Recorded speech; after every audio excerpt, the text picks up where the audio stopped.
नमस्कार, मैं ज्योति निषाद। चलिए बढ़ते हैं खबरों की ओर। बिलासपुर की सुवाणी शिक्षण समिति एक गैर सरकारी संगठन है जो बुजुर्गों की देखभाल के लिए समर्पित है, विशेष रूप से उन लोगों के लिए जो अपने परिवार के साथ नहीं रहते। इस समिति का उद्देश्य बुजुर्गों को एक सुरक्षित, सम्मानजनक और आरामदायक जीवन प्रदान करना है। देखिए हमारी ये खास रिपोर्ट।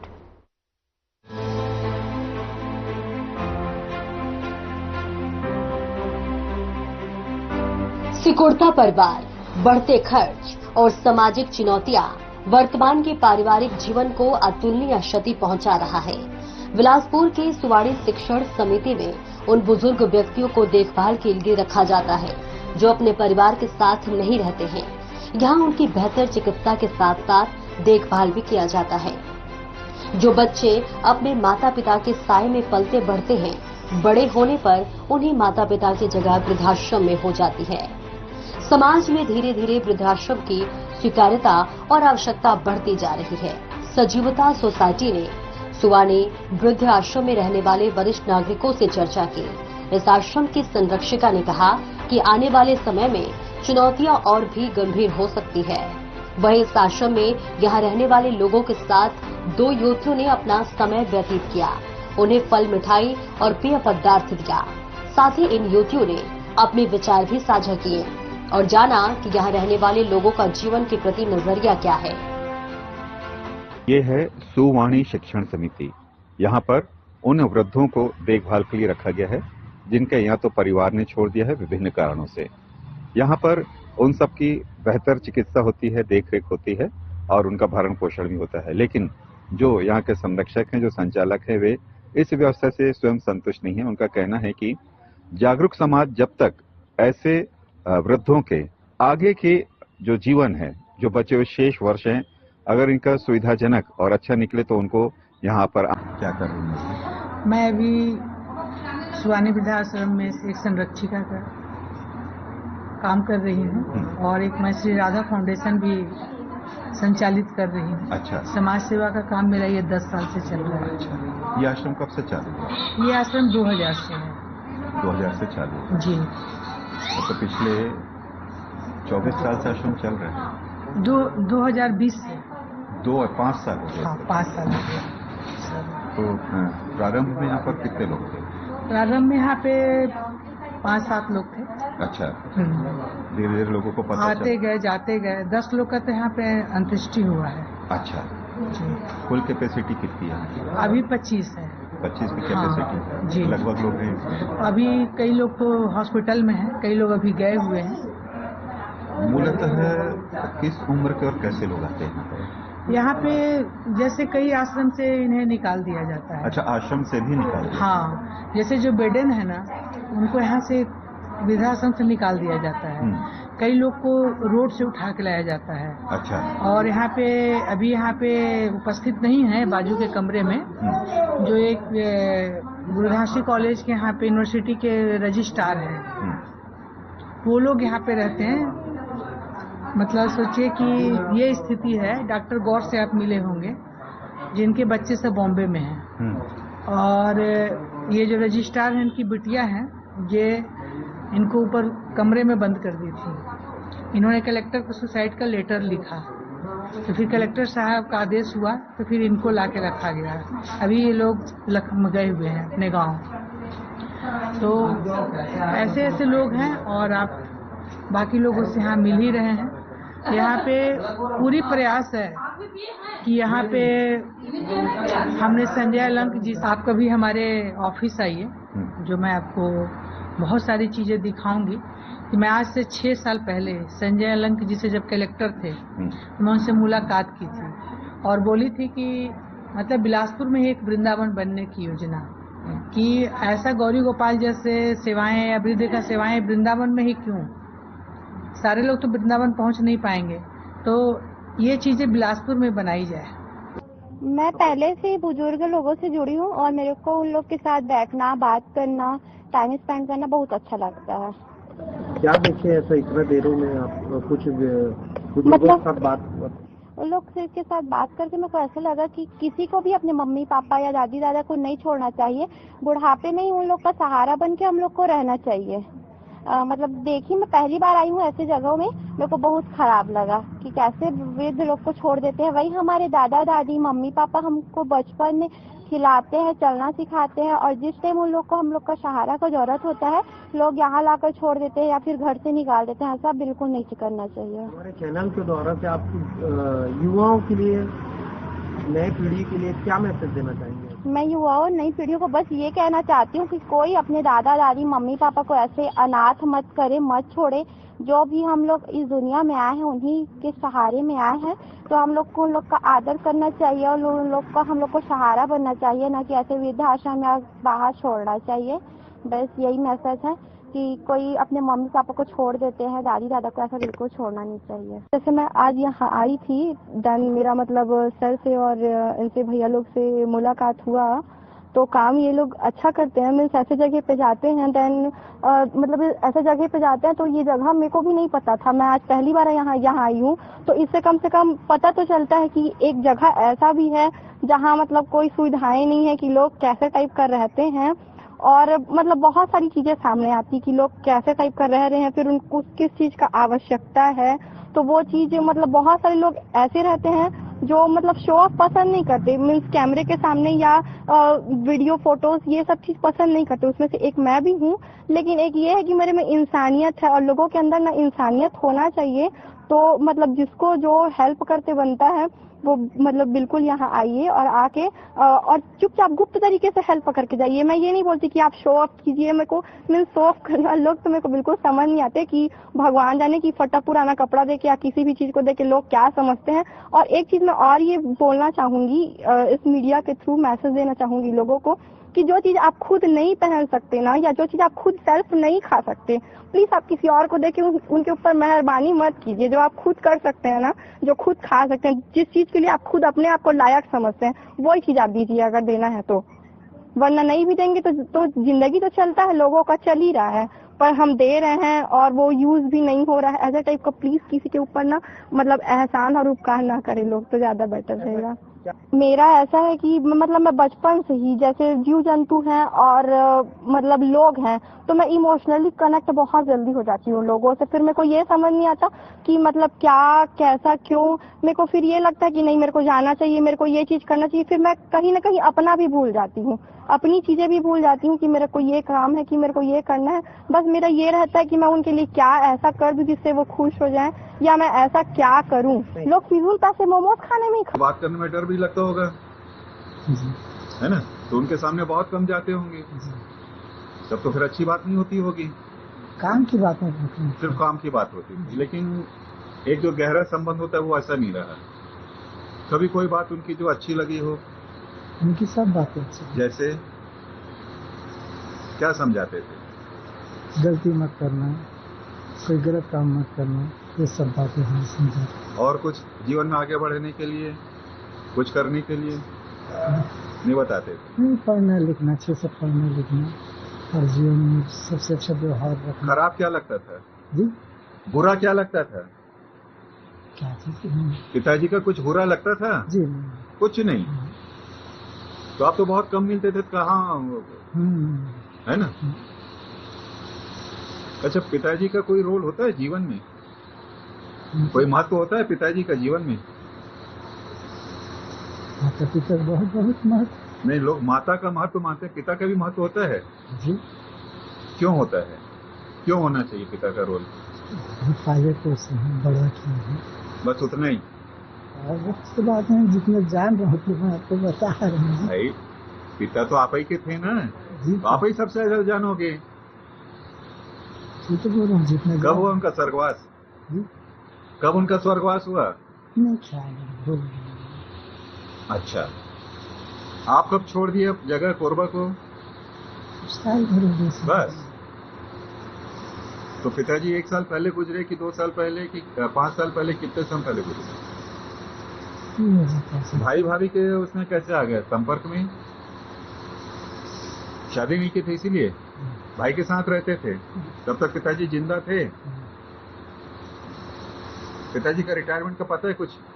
नहीं पता। उनका कोई अच्छी कोई घटना याद है? कभी कुछ अच्छा कहा हो, कहीं बढ़िया जगह ले गए हो घुमाने फिराने के लिए? नहीं, कभी याद ही नहीं रहता। बचपना जीवन कितना याद रहता है? क्यों बचपना क्या 5 साल रहे, 10 साल रहे, 20 साल रहे, नहीं रहे क्या उतना? नहीं रहे उतना? रहे ना? स्कूल गए कभी पढ़ने? कितनी शिक्षा हुई? अच्छा, उसके बाद फिर नहीं गए? खेल कूद में लग गए थे, इसलिए कुछ सीखे भी नहीं, कुछ काम भी नहीं किए। यहाँ कैसा लगता है? अच्छा लगता है। क्या मिलता है खाने को? सब कुछ मिलता है। बढ़िया।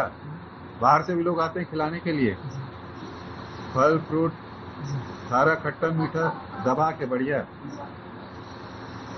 रूटीन क्या है? पूजा पाठ भजन होता है। हम आए हैं बिलासपुर के सरकंडा जोरापारा स्थित सुवाणी वृद्ध आश्रम होम में, सुवाणी शिक्षण और वृद्ध आश्रम होम में। यहाँ पर वे वृद्ध रह रहे हैं जिन्हें या तो अपने बच्चों ने छोड़ दिया है या वे जो अशक्त हैं। हमने आज इनसे चर्चा की कि उनके जीवन में क्या घटित हुआ और अब उनका जीवन के प्रति नजरिया क्या है। सुवाणी आश्रम से हर खबर। इस प्रकार ये समिति एक गैर सरकारी संगठन है जो बुजुर्गों की देखभाल के लिए समर्पित है, विशेष रूप से उन लोगों के लिए जो अपने परिवार के साथ नहीं रहते हैं। सुवाणी शिक्षण समिति का उद्देश्य बुजुर्गों को एक सुरक्षित, सम्मानजनक और आरामदायक जीवन प्रदान करता है। Bureau report.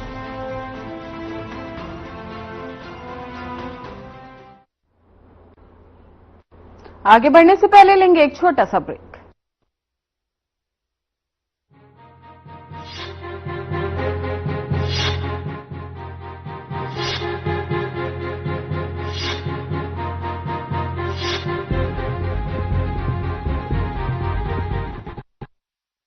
किसान भाइयों, हमारे देश में डीएपी का उत्पादन पर्याप्त मात्रा में नहीं होता है, अतः डीएपी खाद का अन्य देशों से आयात करना पड़ता है। विश्व के कई भागों में युद्ध की स्थिति बनी हुई है, इस कारण डीएपी की आपूर्ति नहीं हो पा रही है। किसान भाई डीएपी के स्थान पर सिंगल सुपर फास्फेट अथवा मिश्रित उर्वरक का उपयोग भी कर सकते हैं। इसी के साथ साथ डीएपी के स्थान पर नैनो डीएपी तरल उर्वरक का उपयोग किया जा सकता है। धान की सीधी बुआई के लिए 1 एकड़ में 30 किलो बीज के लिए 3 लीटर पानी में 150 ml तरल नैनो डीएपी मिलाकर धान बीज पर अच्छी तरह छिड़क दे, जिससे बीज पर एक परत बन जाए।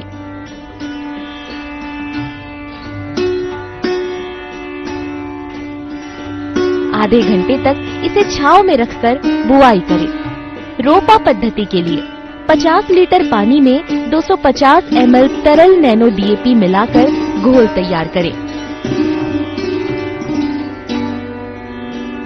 इस घोल में लगभग आधा घंटा डुबाकर रोपा लगाएं।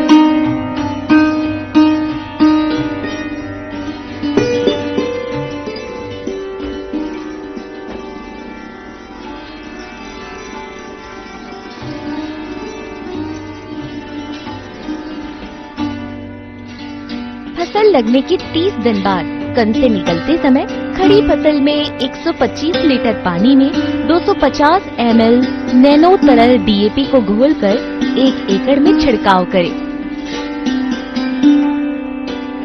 ऐसा करने से आपके डीएपी में 50% तक की बचत होगी। किसान भाइयों, आपको घबराने की जरूरत नहीं है, सरकार आपके साथ है।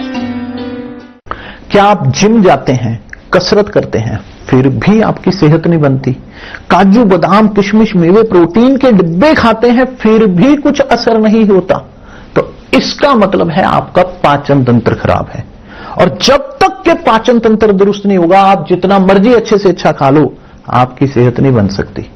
इसलिए हमारी संस्था सन्यासी आयुर्वेदा ने एक ऐसी दवा का निर्माण किया है जो कि आपके लिवर, आपके पाचन तंत्र को दुरुस्त करने का काम करती है, ताकि आप जो भी खाएं उसका पूरे का पूरा निचोड़ आपके शरीर को लगे, आपकी भूख बढ़े, खाया पिया सही से लगे, नया खून बने, हड्डियों में जान आए, वजन बढ़े और आप मोटे तगड़े खूबसूरत पर्सनैलिटी के मालिक बन जाएं। सिर्फ 699 रुपए की पूरे 1 महीने की दवा होती है और आप इसे घर बैठे 011 4545454545 पर फोन करके दवा मंगवा सकते हैं।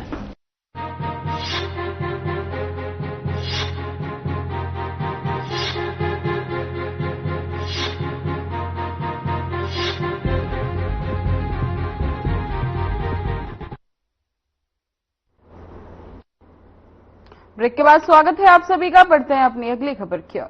बिलासपुर में वरिष्ठ पुलिस अधीक्षक रजनीश सिंह ने बिलासपुर जिले में चेतना अभियान के 7वें चरण को समाज के वरिष्ठ नागरिकों को समर्पित किया। पुलिस लाइन स्थित चेतना हॉल में सियान चेतना कार्यक्रम का पुलिस महानिरीक्षक डॉक्टर संजीव शुक्ला ने शुभारंभ किया, जहां इस अवसर पर जिला कलेक्टर संजय अग्रवाल विशेष अतिथि के रूप में मौजूद रहे। देखिए हमारी एक खास रिपोर्ट।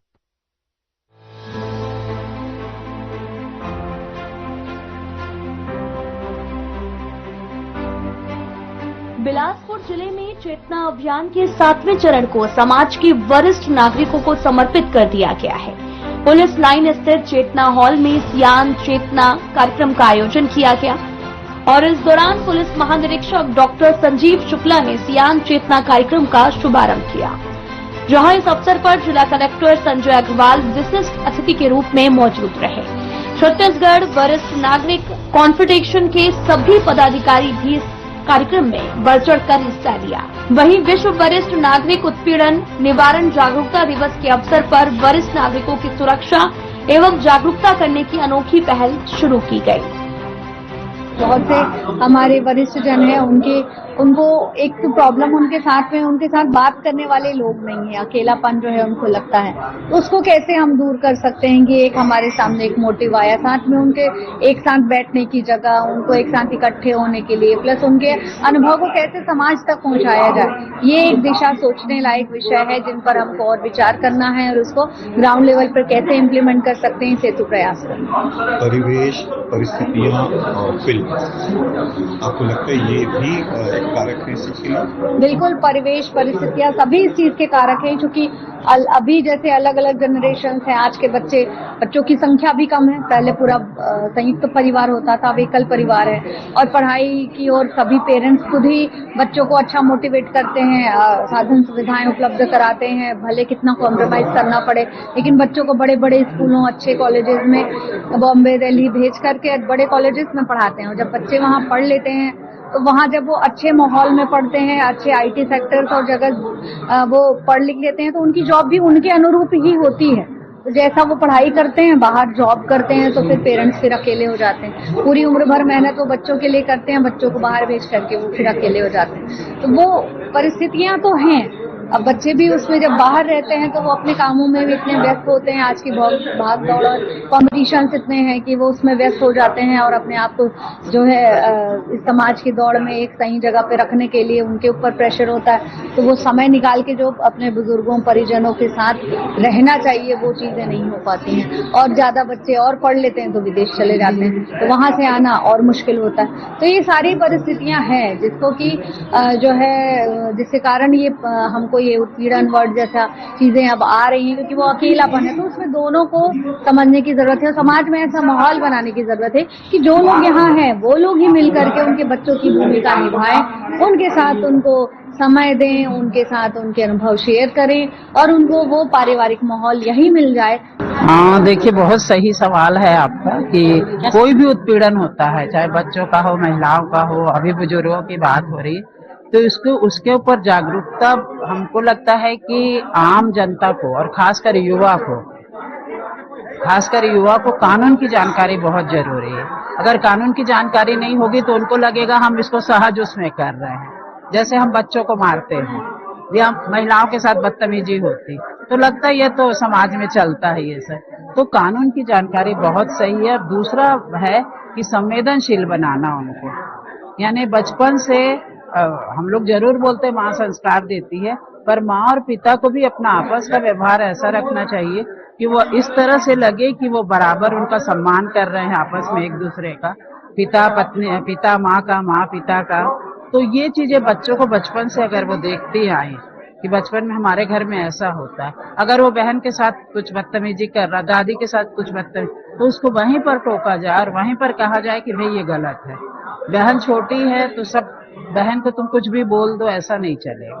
तो मुझको लगता जो हमारा प्रारंभिक स्कूल है, माँ है, परिवार है, पिता है, घर है, वहां से उनके तथाकथित संस्कार में ये बातें डालना चाहिए और बार बार ये बोलना चाहिए कि ये गलत है। ये सब हम लड़की देर रात से लौटती है, वो बोलते हैं कहाँ थी 8 बजे तक, लड़का 10 बजे रात को लौटता, उससे कभी बेटे से नहीं पूछते। अब ये है कि सवाल भी ये करे कि बेटा भी क्यों देर रात तक रहे। और जहाँ कोई किसी भी तरह के उत्पीड़न की बात कर रही हूँ, जहाँ तक बुजुर्गों के उत्पीड़न की बात है, तो जब तक उनको लगता अब ये बेकार हो गए हैं, अब इनके कोई उपादेयता नहीं, तो उनका जो अभी यहाँ पर काफी बातें हुई हैं कि उनके पास जो अनुभव है उससे सिखाना, यानी जो जिस व्यक्ति ने लैंप पोस्ट को रोज जलाते हुए देखा है, वो कितनी चीजों को देख के आया, तो उनके अनुभव से लाभ उठाना और फिर से दादी नानी के किस्से जो हैं, दादा नाना के किस्से जो हैं, बच्चों को सुनाना शुरू करना चाहिए।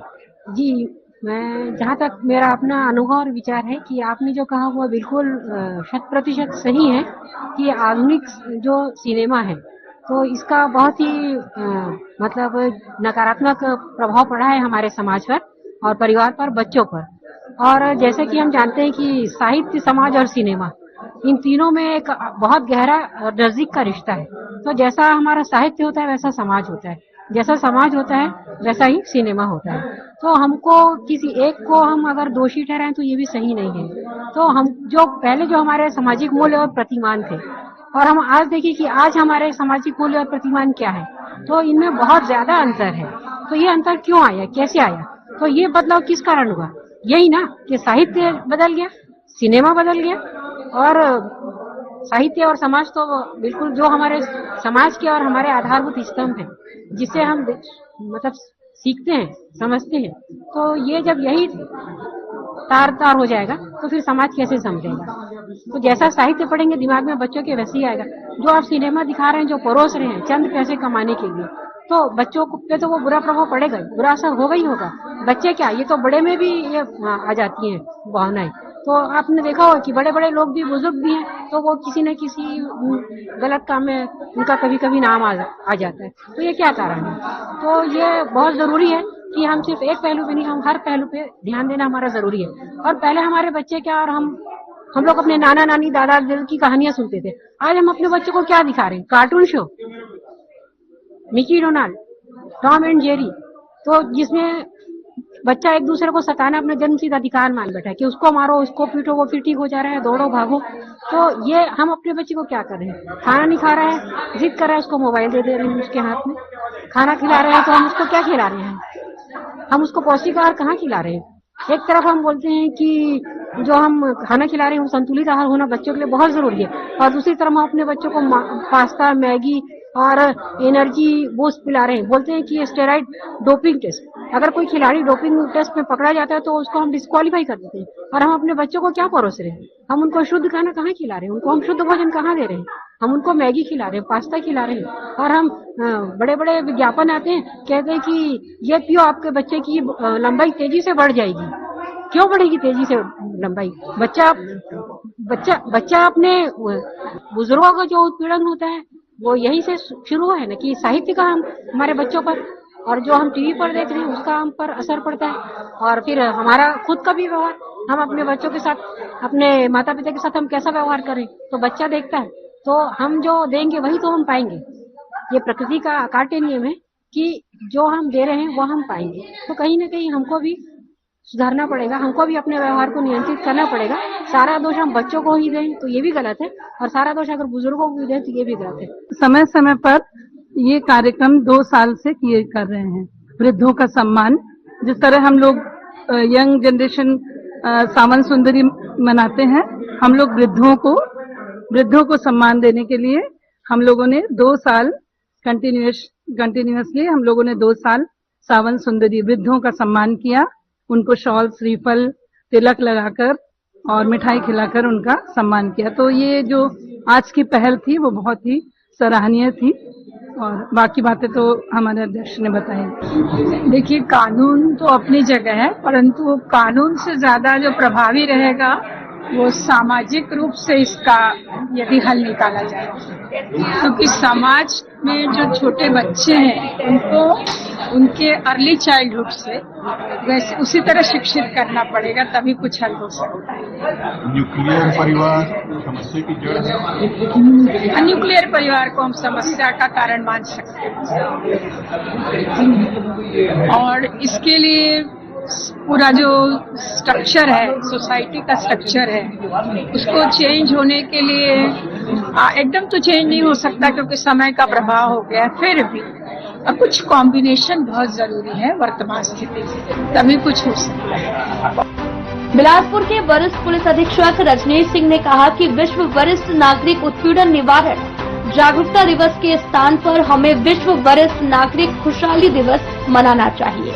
हम सभी को ये प्रयास करना चाहिए कि किसी भी वरिष्ठ नागरिक के साथ किसी प्रकार का उत्पीड़न ना हो। जिले में 1 महीने तक लगातार वरिष्ठ नागरिकों की जागरूकता, उनकी सुरक्षा हेतु सियान चेतना कार्यक्रम चलाने की घोषणा की है और वरिष्ठ नागरिकों की समस्याओं पर विस्तार से चर्चा की गई। चर्चा के दौरान वरिष्ठ नागरिकों ने भी अपने विचार व्यक्त किए, जिसमें ह्यूमन लाइब्रेरी, सियान चेतना केंद्र जैसे नए कॉन्सेप्ट भी उभर कर सामने आए।